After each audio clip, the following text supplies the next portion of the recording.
Hello बच्चों, तो कैसे हैं आप लोग। आशा करता हूँ अच्छे होंगे और आप सबों की तैयारी भी बहुत अच्छे से चल रही होगी। आज हम लोग साइंस में बायोलॉजी के क्वेश्चन करने वाले हैं, जिसमें 50+ आप लोगों को क्वेश्चन बताया जाएगा। इसमें आपको देखना है कि आपको कितने प्रश्न सही होते हैं, कितने प्रश्न गलत होते हैं। जो गलत प्रश्न होते हैं वो आपको याद कर लेना है और वीडियो के नीचे आपको कमेंट करके बताना है कि आपके 50 में से कितने प्रश्न सही हुए हैं और कितने प्रश्न गलत हुए हैं। साथ ही साथ आप जो है कमेंट में वीडियो के कमेंट में लाइव चैट में जा करके आप मेरे साथ साथ कमेंट भी करते चलिएगा कि आप जो है प्रश्न का उत्तर आप ABCD 4 ऑप्शन में से कौन सा उत्तर जो सही है उसको आपको वहाँ पर विकल्प का चयन करना है। ठीक है, तो चलिए इस वीडियो को हम लोग शुरू करते हैं। इससे पहले वीडियो शुरू करने से पहले मैं आपको बता देना चाहता हूँ कि अगर आप इस चैनल पर पहली बार आए हैं तो चैनल को सब्सक्राइब जरूर कर लीजिएगा। ठीक है, तो चलिए आज का सबसे पहला सवाल है कि पौधों में वाष्पोत्सर्जन किस भाग पर होता है। जड़ में होता है, तना में होता है, पत्ता में होता है या फूल में होता है। तो आप लोगों ने पढ़ा होगा कि पौधों में वाष्पोत्सर्जन का जो क्रिया होता है वो पत्ता में होता है।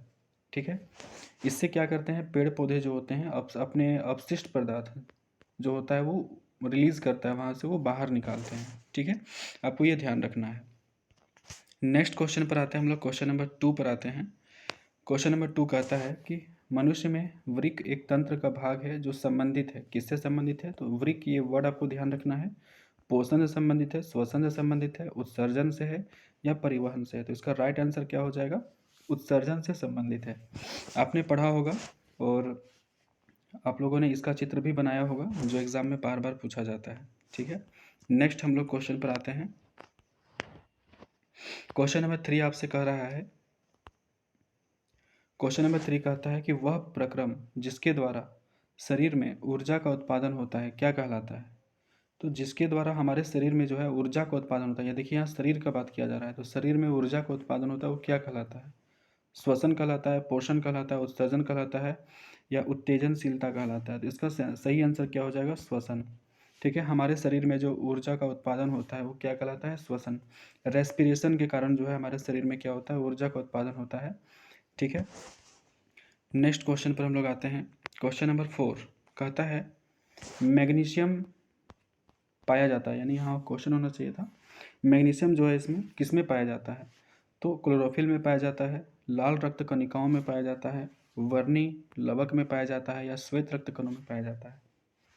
तो इसका जो सही आंसर हो जाएगा वो क्लोरोफिल में पाया जाता है। ऑप्शन नंबर ए बिल्कुल सही हो जाएगा। और क्लोरोफिल जो होता है, क्लोरोफिल मैं आपको बता देना चाहता हूँ, क्लोरोफिल जो होता है वो पेड़ पत्तों में पाया जाता है, हरे पत्तों में पाया जाता है क्लोरोफिल। ठीक है, आपको ध्यान रखना है। और इसमें कौन सा तत्व पाया जाता है? मैग्नीशियम पाया जाता है। और पत्ते में जो रंध्र होते हैं, जो छोटे छोटे छिद्र होते हैं, रंध्र होते हैं, उसे हम लोग क्या बोलते हैं? स्टोमेटा कहते हैं। ठीक है, जिससे पेड़ पौधे यानी कि पत्ते जो होते हैं वो श्वसन करते हैं। ठीक है, नेक्स्ट, और आप लोगों को इसके बारे में भी पता होगा कि लाल रक्त कण के बारे में जो हमारे ब्लड में पाए जाते हैं। ठीक है, ठीक है, चलिए नेक्स्ट क्वेश्चन पर हम लोग आगे बढ़ते हैं। क्वेश्चन नंबर 5, मानव हृदय में पाए जाते हैं। तो मानव हृदय जो होता है वो कितने चैम्बर में होते हैं, यानी उसमें कितने कोष्ठक पाए जाते हैं। यहाँ पर आपको कोष्ठक के बारे में आपको पूछा गया, कितने कोष्ठक जो है वो पाए जाते हैं। तो आपने पढ़ा होगा कि मानव हृदय में जो है वो 4 कोष्ठक पाए जाते हैं। नेक्स्ट क्वेश्चन पर हम लोग आते हैं। मत्स्य का मुख्य श्वसन अंग क्या है? अगर मैं आपको यहाँ पर अगर मानव का पूछता कि मानव का श्वसन अंग क्या है, तो इसका सही आंसर क्या हो जाता? इसका फेफड़ा सही आंसर हो जाता। लेकिन यहाँ पर क्वेश्चन में पूछा गया है कि मत्स्य यानी कि मछली का, यहाँ पर आपसे पूछा गया है मछली का पूछा गया है, तो मछली का जो श्वसन अंग क्या हो जाएगा? उस सही आंसर क्या हो जाएगा? गिल्स। इसको हम लोग गलफड़ा भी बोलते हैं, इसको हम लोग क्या बोलते हैं? गिल्स को हम लोग गलफड़ा भी बोलते हैं। ठीक है, ध्यान रखना है। नेक्स्ट क्वेश्चन पर आते हैं। रक्त क्या है? रक्त क्या है? ब्लड क्या है? तो आप लोगों ने पढ़ा होगा कि रक्त क्या है। तो रक्त क्या है? एक प्रकार का तरल संयोजी उत्तक है। रक्त क्या है? तो तरल संयोजी उत्तक है। इसे आपको ध्यान रख लेना है, यानी ऑप्शन नंबर बी जो होगा वो इसका सही आंसर हो जाएगा। ठीक है, नेक्स्ट क्वेश्चन पर हम लोग आते हैं। क्वेश्चन नंबर 8, रक्त में आयरन की कमी से होने वाला एक रोग है। अगर हमारे ब्लड में हमारे, सबसे पहले आपको ध्यान रखना है कि हमारे जो रक्त हैं उसमें आयरन पाया जाता है। आयरन, आयरन का मतलब होता है लोह तत्व हमारे शरीर में यानी हमारे ब्लड में जो है वो लोह तत्व पाया जाता है। अगर इसका कमी हो जाएगा हमारे शरीर में, अगर आयरन की कमी हो जाएगा तो एनीमिया रोग होता है। ठीक है, आपको ध्यान रखना है। नेक्स्ट क्वेश्चन देखिए, यहाँ पर मधुमेह, टीबी, ये सब आगे आएगा क्वेश्चन, मैंने इन सबों पर क्वेश्चन डाला हुआ है, तो एग्ज़ाम में किस प्रकार के क्वेश्चन आते हैं वो आपको पता चल जाएगा। नेक्स्ट क्वेश्चन नंबर 9 पर हम लोग आते हैं। पादप में जाइलम उत्तरदायी है। देखिए इसमें दो तरह के प्रश्न आपके बनते हैं, एक जाइलम होता है, एक फ्लोएम होता है ना। पौधों में जो जटिल उत्तक होते हैं, जो जटिल उत्तक जो होते हैं वो दो टाइप के होते हैं। पहला टाइप क्या है, इसका जो पहला टाइप है वो क्या होता है, जाइलम, वो होता है जाइलम। ठीक है, और एक दूसरा टाइप इसका क्या होता है, वो होता है क्या, इसका फ्लोएम, ये फ्लोएम। ठीक है, ये फ्लोएम। जाइलम का काम क्या होता है, जाइलम का जो काम होता है वो जल का वहन करना होता है, और फ्लोएम का काम क्या होता है, भोजन का वहन करना होता है। तो आपसे यहाँ पर पूछा जा रहा है कि जाइलम किसके लिए उत्तरदायी है, तो ये जल के वहन के लिए उत्तरदायी है। आप देखो याद करना इसको बहुत आसान है। देखिए जाइलम में जल, जल आ रहा है। ठीक है, आपको ऐसे याद रख लेना है कि जाइलम में ज और ये ल आ जा रहा है, तो ये आपका सही आंसर हो जाएगा। ठीक है, तो इस क्वेश्चन का सही आंसर क्या हो जाएगा, ऑप्शन नंबर ए, यानी कि पादप में जाइलम उत्तरदायी है किसके लिए, तो जल का वहन के लिए उत्तरदायी है। नेक्स्ट क्वेश्चन पर हम लोग आते हैं। क्वेश्चन नंबर 10, कुटपाद किस में पाए जाते हैं, तो कुटपाद जो होते हैं वो किस में पाए जाते हैं, तो आपको पता होगा अमीबा में पाया जाता है, जिससे वो भोजन ग्रहण करते हैं, अंतर ग्रहण करते हैं। ठीक है, नेक्स्ट क्वेश्चन पर हम लोग आते हैं। स्टोमाटा पौधों के किस अंग में पाया जाता है, तो स्टोमेटा मैंने आपको बताया था, पौधों में छोटे छोटे जो छिद्र होते हैं उसको हम लोग स्टोमेटा बोलते हैं, वो पत्तियों में पाए जाते हैं। ठीक है, ये आपको ध्यान रखना है। नेक्स्ट क्वेश्चन पर आप लोग आते हैं कि स्वपोषी पोषण के लिए आवश्यक तत्व है। देखिए एक होता है स्वपोषी, एक होता है क्या, विषम पोषी, एक होता है विषम पोषी। स्वपोषी का मतलब जो अपना भोजन स्वयं निर्माण करता है, और विषम पोषी का मतलब होता है, विषम पोषी का मतलब होता है जो अपना भोजन तैयार करने के लिए किसी दूसरे जीव पर डिपेंड करता है। जैसे जैसे मनुष्य, जैसे मानव, जैसे मानव जो है वो अपना, वो मानव जो है वो अपना भोजन तैयार करने के लिए वो किसी दूसरे जीव पर जो है वो डिपेंड होता है। मानव जो है वो अपना भोजन तैयार करने के लिए किसी दूसरे जीव पर डिपेंड होता है, तो उसको हम लोग क्या बोलते हैं, विषम पोषी बोलते हैं। ठीक है, जबकि पेड़ पौधे यानी कि पादप, यानी कि पादप वो क्या होते हैं, वो स्वयं पोषी होते हैं। क्यों, क्योंकि वे अपना भोजन जो है वो स्वयं तैयार करते हैं, और भोजन जो है तैयार करने के लिए वे प्रकाश संश्लेषण प्रक्रिया को अपनाते हैं। ठीक है, जिसमें उनके पेड़ पौधों के पत्ते में जो है क्लोरोफिल पाया जाता है, कार्बन डाइऑक्साइड होता है, सूर्य का प्रकाश भी होता है। तो इसमें से क्या हो जाएगा, उपयुक्त सभी, इसका ऑप्शन नंबर डी जो होगा वो बिल्कुल करेक्ट आंसर हो जाएगा। ठीक है, देखिए मैं जो साइड साइड से जो क्वेश्चन बताता हूँ वो भी आपको माइंड में आपको सेट करते चलना है। ठीक है, देखिए क्वेश्चन थोड़ा काफ़ी लंबा है, मैं आपको पढ़ के बता दे रहा हूँ। यहाँ पर क्वेश्चन कहा गया है कि पायरुवेट के विखंडन से यह कार्बन डाइऑक्साइड, जल तथा ऊर्जा देता है, यह क्रिया होती है, कहाँ पर होती है, तो पायरुवेट के विखंडन से यह जो है कार्बन डाइऑक्साइड, जल, ऊर्जा देता है, ऊर्जा, तो और यह क्रिया कहाँ होती है, तो आपको ये ध्यान रखना है, ये क्रिया जो होता है ऑप्शन नंबर बी, माइटोकॉन्ड्रिया इसका सही आंसर हो जाएगा, ऑप्शन नंबर बी इसका करेक्ट आंसर हो जाएगा। नेक्स्ट क्वेश्चन पर हम लोग आते हैं। पादप में फ्लोएम संवाहक है। देखिए मैंने आपको जस्ट अभी थोड़ा देर पहले बताया था कि एक होता है जाइलम, ठीक है, और एक होता है क्या, फ्लोएम। जाइलम का काम होता है जल का वहन करना, जबकि फ्लोएम का काम क्या होता है, भोजन का वहन करना। ऑप्शन नंबर ए इसका करेक्ट आंसर हो जाएगा। नेक्स्ट क्वेश्चन पर हम लोग आते हैं, क्वेश्चन नंबर 15। देखिए ये जो मैं क्वेश्चन करवा रहा हूँ ये PYQ क्वेश्चन है, वो किसी न किसी साल में जो है आपका एग्जाम में आया हुआ क्वेश्चन है, तभी मैं आपको करवा रहा हूँ। तो आपको जो है ये सब क्वेश्चन बिल्कुल अच्छे तरह से याद कर लेना है। ठीक है, चलिए आज अगला क्वेश्चन पर हम लोग आते हैं। क्वेश्चन नंबर 15 पर हम लोग आते हैं। रक्त में हल्के पीले रंग के चिपचिपे द्रव होते हैं, उसको क्या बोलते हैं, प्लाज्मा बोलते हैं, सीरम बोलते हैं, लिम्फ बोलते हैं, या लसिका बोलते हैं। तो इसका सही आंसर क्या हो जाएगा, ऑप्शन नंबर ए बिल्कुल करेक्ट हो जाएगा, प्लाज्मा कहते हैं। रक्त में हल्के पीले रंग के चिपचिपे द्रव को क्या कहा जाता है, तो इसका सही आंसर क्या हो जाएगा, प्लाज्मा इसका सही आंसर हो जाएगा। नेक्स्ट क्वेश्चन है वृक्क, ये वर्ड आपको ध्यान रखना है, वृक्क के संरचनात्मक एवं क्रियात्मक इकाई को क्या कहते हैं, तो इसका सही आंसर क्या हो जाएगा, नेफ्रॉन कहा जाता है उसे।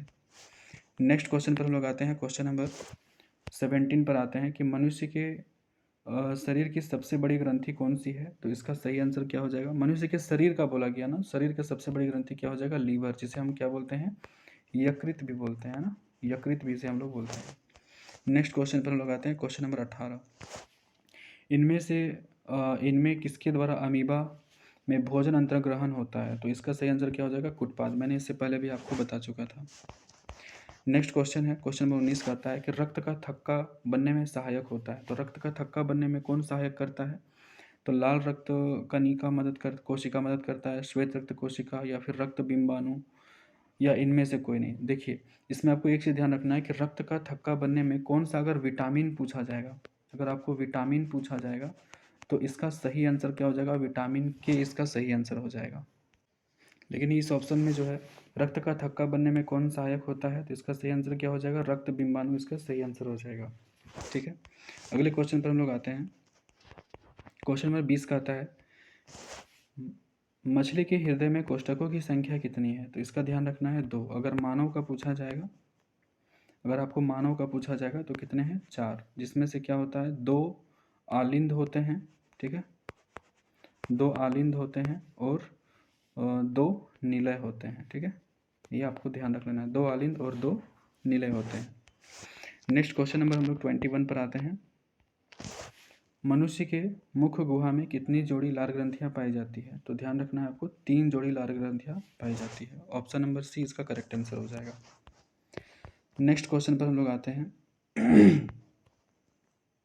क्वेश्चन नंबर 22 कहता है,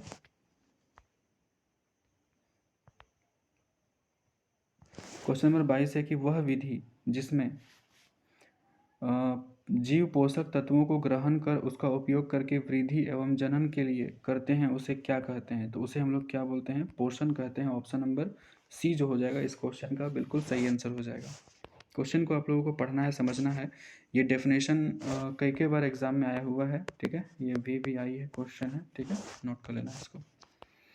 अगला क्वेश्चन है, हार्मोन स्रावित होता है। आपसे क्वेश्चन पूछा गया कि हार्मोन जो होता है वो स्रावित होता है, वो कहाँ से स्रावित होता है? अंतःस्रावी ग्रंथियों से, बहिस्रावी ग्रंथियों से, नली ग्रंथि से।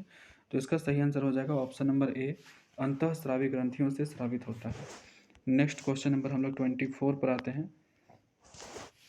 गोइटर अथवा घेंघा पनपता है किसकी कमी से? गोइटर यानी कि एक प्रकार का गले का ये रोग है। ठीक है, जिससे गर्दन जो होता है वो फूल के, गला जो होता है वो हमारा फूल के जो है बहुत मोटा हो जाता है। तो ये किसकी कमी से होता है? ऑप्शन नंबर बी, आयोडीन की कमी से होता है। इसको ऑप्शन नंबर बी जो होगा वो बिल्कुल सही आंसर हो जाएगा। नेक्स्ट, इसलिए जो है हमें आयोडीन युक्त नमक की खाने की जो है सलाह दी जाती है ना। वह संरचना जो उद्दीपन की पहचान करती है क्या कहलाती है? तो उसे हम लोग क्या बोलते हैं? ग्राही कहते हैं। ऑप्शन नंबर ए बिल्कुल करेक्ट आंसर हो जाएगा। नेक्स्ट क्वेश्चन नंबर 26 पर हम लोग आते हैं। निम्नलिखित में से कौन सा पादप हार्मोन है? तो एक पादप हार्मोन इसमें से कौन सा है? इंसुलिन बिल्कुल नहीं होगा, थायरोक्सिन नहीं होगा, एस्ट्रोजन नहीं होगा, साइटोकाइनिन इसका ऑप्शन नंबर सी जो होगा वो बिल्कुल करेक्ट हो जाएगा। पादप हार्मोन यानी कि जो पेड़ पौधों में पाया जाता है, हमको उसका बात इसमें बताया गया था। ठीक है, चलिए नेक्स्ट क्वेश्चन पर लोग आते हैं। चलिए नेक्स्ट क्वेश्चन कहता है, क्वेश्चन नंबर 27 कहता है कि निम्नलिखित में से कौन अनैच्छिक क्रिया है? ठीक है, अनैच्छिक क्रिया एक होता है ऐच्छिक क्रिया।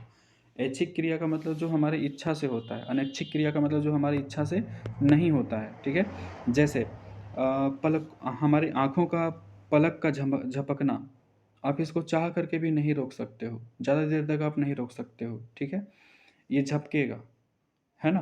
तो वो क्या है? वो क्या है? अनैच्छिक क्रिया है, वो हमारी इच्छा से नहीं हो रहा है, वो अपने आप हो रहा है। जैसे हृदय का धड़कना, हमारे शरीर में रक्त का संचार होना, ये हमारी मर्जी से नहीं हो रहा है। ठीक है, तो इसे हम क्या बोलेंगे? अनैच्छिक क्रिया। जैसे रक्त संचरण, ये क्या है? अनैच्छिक क्रिया है। लार का आना, मुंह में देखिए लार जो है अपने आप आते रहता है, तो वो भी एक अनैच्छिक क्रिया है। हृदय का धड़कना, ये भी एक अनैच्छिक क्रिया है।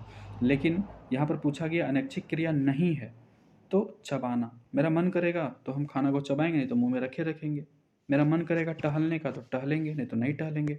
ठीक है, तो ये सभी जो एग्जाम्पल है, चबाना, टहलना, बोलना, ठीक है। ये सभी जो एग्जाम्पल हो जाता है वो ऐच्छिक क्रिया का एग्जाम्पल हो जाता है। तो इसका ऑप्शन नंबर बी जो होगा वो बिल्कुल करेक्ट होगा। उम्मीद करता हूँ मैं कि ये आपको समझ में आया होगा। नेक्स्ट क्वेश्चन नंबर 28 की ओर हम लोग आते हैं। पादप हार्मोन साइटोकाइनिन सहायक है। तो साइटोकाइनिन एक जो है पादप हार्मोन है, तो इसका काम क्या है इसके बारे में हम लोग जानते हैं। तो यहाँ पर बोला गया कि प्ररोह के अग्रभाग की लंबाई में वृद्धि के लिए ये जाना जाता है, तने की वृद्धि के लिए, पादप का प्रकाश की ओर मुड़ने के लिए जाना जाता है, या इनमें से सभी के लिए। तो इसका जो ऑप्शन नंबर ए है वो बिल्कुल सही है। ठीक है, ये आपको ध्यान रख लेना है। यानी कि इसका लंबाई में वृद्धि के लिए आगे वाला जो भाग होता है वो लंबाई की ओर वृद्धि करता है। अगला क्वेश्चन पर हम लोग आते हैं। क्वेश्चन नंबर 29 कहता है कि खोपड़ी के अग्र सिरे पर स्थित न्यूरॉन को शरीर के विभिन्न भागों से प्राप्त होता है। वो क्या प्राप्त होता है? खोपड़ी के अग्र सिरे पर स्थित न्यूरॉन को शरीर के विभिन्न भागों से प्राप्त होता है। जल प्राप्त होता है, खून प्राप्त होता है, संकेत प्राप्त होता है, या वायु प्राप्त होता है। तो ऑप्शन नंबर जो सी है इसका करेक्ट आंसर हो जाएगा। नेक्स्ट क्वेश्चन नंबर हम लोग आते हैं 30 नंबर पर आते हैं। कहा गया है ऑक्सीन पादप हार्मोन पौधों की किस क्रिया के लिए जो है वो सहायक है। तो इसका सही आंसर हो जाएगा ऑप्शन नंबर ए जो होगा वो बिल्कुल करेक्ट आंसर हो जाएगा। ये वृद्धि के लिए सहायक है। ठीक है। नेक्स्ट क्वेश्चन नंबर 31 पर हम लोग आते हैं। निम्नलिखित में से कौन एक लिंगी पादप का उदाहरण है? तो इसका सही आंसर क्या हो जाएगा? पपीता इसका सही आंसर हो जाएगा। तो इस प्रश्न का जो उत्तर क्या हो जाएगा वो एक लिंगी पादप का उदाहरण क्या हो जाएगा? ऑप्शन नंबर सी जो होगा वो पपीता बिल्कुल करेक्ट आंसर हो जाएगा। चलिए नेक्स्ट क्वेश्चन पर हम लोग आते हैं। फूलों में नर जनन भाग होता है। तो फूलों में जो नर जनन भाग होता है, देखिए दो भाग होते हैं। एक होता है स्त्री केसर एक होता है आपका स्त्री केसर होता है पुष्प में, और एक होता है पुंग केसर। पुंग केसर, ठीक है। स्त्री केसर जो होता है वो क्या होता है? स्त्री केसर है तो वो क्या होगा? मादा भाग होगा। ठीक है। और जो पुंग केसर होगा वो कौन सा भाग होगा? नर भाग होगा। तो यहाँ पर नर भाग आपसे पूछा गया है, तो उसका सही आंसर क्या हो जाएगा? ऑप्शन नंबर जो ए होगा वो बिल्कुल इस क्वेश्चन का करेक्ट आंसर हो जाएगा, ऑप्शन नंबर ए। ठीक है। इस प्रश्न का जो सही उत्तर होगा वो ऑप्शन नंबर ए बिल्कुल करेक्ट हो जाएगा। नेक्स्ट क्वेश्चन नंबर हम लोग 33 पर हम लोग आते हैं। कहा गया कि निम्न में से कौन मानव में पादप जनन मादा जनन तंत्र का भाग नहीं है? ठीक है।